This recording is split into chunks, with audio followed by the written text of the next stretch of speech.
इस वीडियो में हम आपको बताएंगे कि घने का नाम केवलादेव नेशनल पार्क कैसे पड़ा, कितने ब्रिटिशर्स ने यहाँ पर आकर शिकार किया, क्यों देशी विदेशी पक्षियों के लिए यह एक पसंदीदा प्रजनन क्षेत्र है। इसके अलावा हम देखेंगे म्यूजियम, कई पुराने मंदिर और ठहरने के लिए लॉज जो इसके अंदर बने हुए हैं।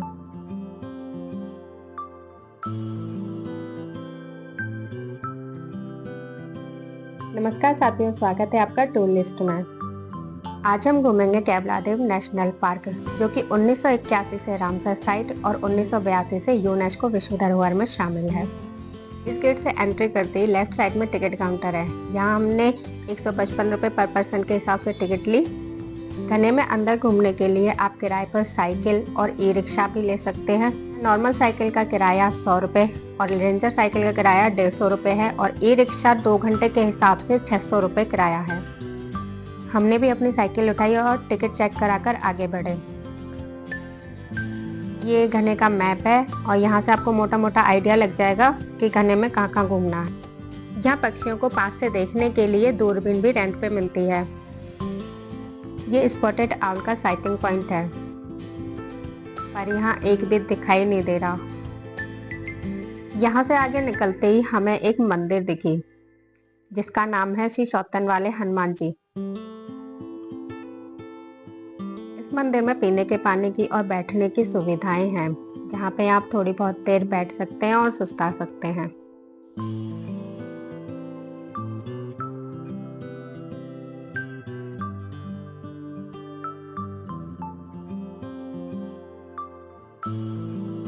इस मंदिर में अंदर साधु संत रहते हैं जो यहाँ पर इस मंदिर की देखरेख करते हैं। और यहाँ पे ये हनुमान जी का मंदिर, शिव जी का मंदिर है। यहाँ अच्छे से पेड़ वगैरह भी लगाए हुए हैं। ये रास्ते बने हुए हैं यहाँ पर, ये गांव की तरफ भी जाते हैं और ये सफारी एरिया भी है। यहाँ आरटीटीसी का एक लॉज है, जिसका किराया लगभग 5000 के आसपास है।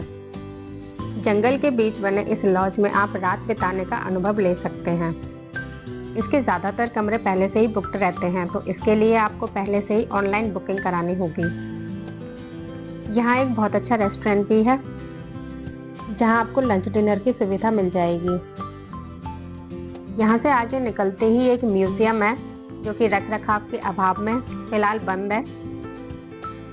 यहाँ से आगे लेफ्ट साइड में कैंटीन है, जिसमें चाय, कोल्ड ड्रिंक, कॉफ़ी पी सकते हैं। यहाँ कैंटीन वाले भैया ने हमें बताया कि यहाँ पर एक मंदिर भी है जो बहुत पुराना है और उसे भी हमें देखना चाहिए। तो हम भी यहाँ से चाय वगैरह पीकर हम भी निकल चले मंदिर की तरफ। यहाँ कई सारे सफारी रूट भी हैं, जिनमें से एक सफारी रूट ये भी है। इसके बगल में है ये सीताराम जी का मंदिर और इसके सामने ही है ये तालाब। हमें यहाँ बताया गया है कि इसमें बहुत सारे कछुए हैं। ये वो मंदिर है और यहाँ पर बहुत सारे बंदर रहते हैं। घने के मेन गेट से मंदिर तक एंट्री फ्री है।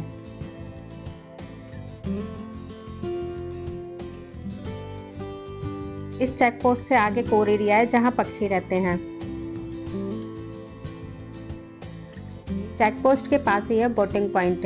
यहाँ पहले कभी बोटिंग हुआ करती थी, लेकिन अब यहाँ हालत खस्ता है। कुछ बोट यहाँ पे बाहर पड़ी हुई हैं, कुछ पानी के अंदर हैं। अगर इनका सही से रख रखाव किया जाए तो ये टूरिस्ट को अट्रैक्ट करने के लिए बहुत अच्छी एक्टिविटी है।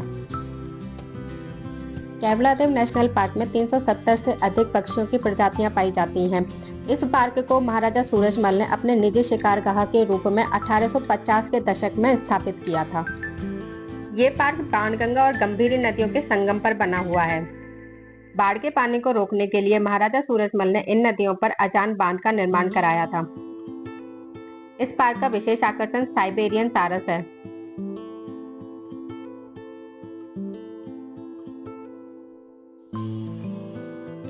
यहाँ वेस्टर्न मार्श हैरियर का साइटिंग पॉइंट है, पर हमें साइट नहीं हुआ। ये एक व्यू पॉइंट है जिसका नाम है बकलिया मोरी। यहाँ बैठकर आप पक्षियों को निहार सकते हैं।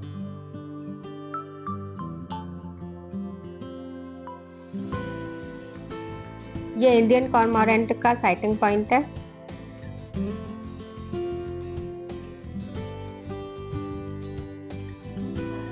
यहाँ से थोड़ा आगे चलते ही हमें बहुत सारे पक्षी दिखाई दिए। ये जगह पक्षियों का पसंदीदा प्रजनन क्षेत्र इसलिए है क्योंकि यहाँ आर्द्र और दलदली भूमि मिलती है, जिसमें इन्हें खाना आसानी से मिल जाता है और इनके अंडे भी सुरक्षित रहते हैं।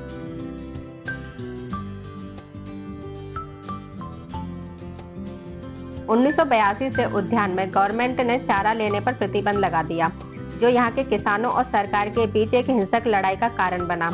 सन 2004 में वसुंधरा राजे की सरकार ने किसानों की जबरदस्ती के सामने घुटने टेक दिए, जिसका परिणाम यह हुआ कि उद्यान के लिए पानी की आपूर्ति घट गई। इससे यहाँ की दलदली धरती सूख गई और बेकार हो गई, जिससे यहाँ के जो पक्षी थे वो प्रजनन के लिए दूसरी जगहों पर चले गए।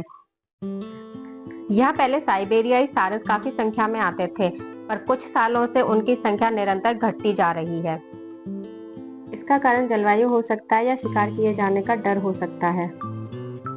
यहाँ पक्षियों के अलावा और भी प्रजाति पाई जाती है, जैसे अजगर, चीतल, हिरण, सियार और नीलगाय।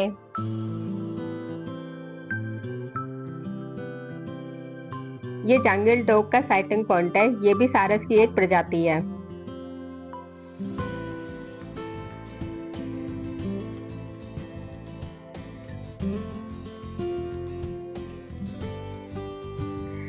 ये बलाक परिवार का साइटिंग पॉइंट है। यहाँ पानी के बीच में काफी सारे पेड़ लगे हुए हैं। शायद ये पक्षियों के बैठने की पसंदीदा जगह है, इसलिए हमने यहीं काफी सारे पक्षियों को साइट किया है। और इसलिए यहाँ पर एक व्यू पॉइंट भी बना हुआ है, जहाँ पर बैठकर आप इस नज़ारे का आनंद उठा सकते हैं। पर्यटकों को गाइड इन्हीं व्यू पॉइंट को विजिट कराते हैं, जिससे कि ज्यादातर पक्षियों की जानकारी दे सकें और दूरबीन की सहायता से उन्हें हर पक्षी को साइट कराते हैं। ये बिरवा पक्षी है। ये आकर्षक और विशिष्ट प्रकार का हंस है। इसकी पहचान ये है कि इसके सर पर और पंखों पर काले रंग के धब्बे हैं और ये उड़ने पर भूरे रंग का दिखाई देता है। इस पक्षी का नाम है पीतल जल कपोत पंख। इसकी विशेषता है काली गर्दन और सफेद चमकीली भौहें।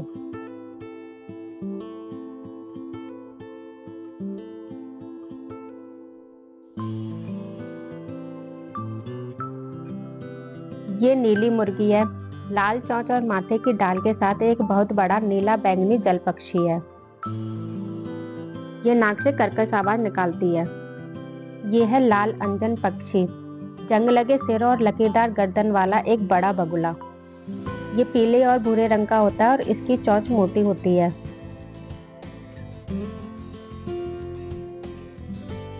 ये हरे पंखों वाली चेती है। ये छोटी पतली चोंच वाली बतख है। ये हल्के भूरे गहरे रंग का होता है।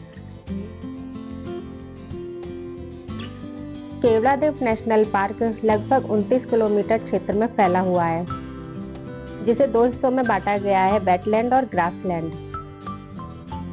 ये पक्षियों का लास्ट व्यू पॉइंट है, लेकिन टूर अभी बाकी है। और अभी ये भी जानना बाकी है कि इसका नाम घने से बदलकर केवलादेव नेशनल पार्क क्यों रखा गया। यहाँ से आगे चलते ही एक फॉरेस्ट चौकी है और एक बड़ी कैंटीन है, जिसमें सारी सुविधाएं हैं। आओ आपको विजिट कराते हैं। यहाँ पर 2 काले हिरण भी हैं, जो इंसानों के साथ बहुत सहज हैं।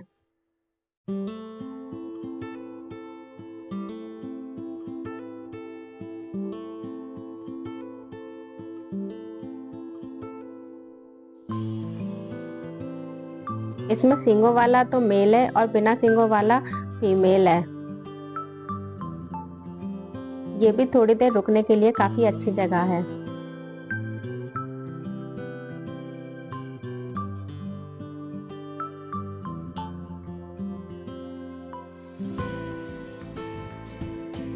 ये फोटो भारत के गवर्नर जनरल लिन लिथगो की है, जिन्होंने एक ही दिन में हजारों बत्तखों का शिकार किया था।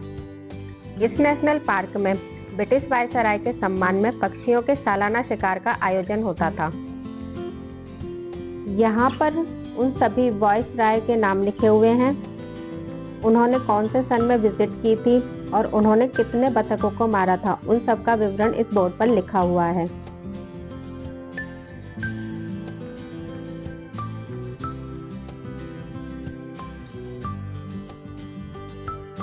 और ये है वो मंदिर जो काफी पुरानी है और जिसके नाम पर घने का नाम केवलादेव राष्ट्रीय उद्यान किया गया है। केवला देव यानी केवल देव यानी भगवान शिव। इस मंदिर में शिवलिंग विराजमान है, जो राजा महाराजाओं के टाइम से ही यहाँ पर है। यहाँ पर ये नया वॉच टावर बनाया गया है, जहाँ से आप घने का एरियल व्यू ले सकते हैं और सच में यहाँ से बहुत ही सुंदर नज़ारा दिखाई देता है। अगर आप ऊपर चढ़ने की मशक्कत कर लेते हैं तो बहुत ही सुंदर व्यू के साथ फोटो ले सकेंगे। यहाँ हमारा टूर खत्म होता है। साइकिल जमा करने के बाद हम निकले अपने घर की तरफ। वीडियो अच्छी लगी हो तो लाइक, शेयर और सब्सक्राइब करना ना भूलें। अंत तक देखने के लिए धन्यवाद।